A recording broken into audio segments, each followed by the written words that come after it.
Hello and namaste everyone. So I've come back with a great vacancy in one of the fastest growing airline in India, which is Akasa Air. They have come up with a notification that they need female and male crew for their fleet, which is going to operate in domestic as well as international.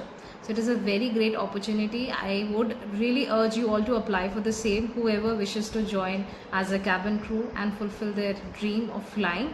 Now I'm going to discuss with you the minimum eligibility criteria for this role.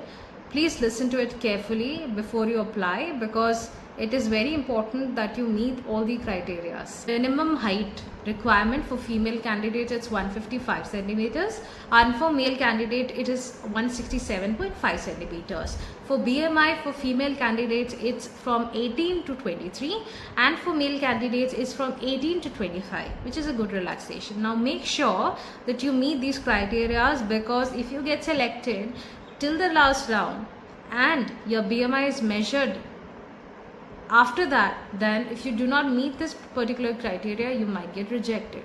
So make sure you meet this criteria, BMI as well as height preference. Now basic things is that you need to be an Indian nationalist. You must have a valid passport, because you are going to get the opportunity to fly international. So make sure you have the passport. Don't panic if you do not have it. Just apply. In this whole entire process is going to take you some time. Meanwhile, you can easily get the passports delivered at your doorstep. You must have PAN card as well as Aadhaar card, but this is minimum requirement. Now you must be medically fit as per DGCA, which is Director General of Civil Aviation. No visible tattoo and marks in the visible area. Suppose you are going to for the interview, there should be no tattoo and any marks on your hands or faces, which I am going to cover in the upcoming round. Okay, so you must be able to travel. That is very important. You must love traveling, and I suppose you do. So that is all. This is the basic requirements which you need to have, and you must be a 10+2 graduate as well.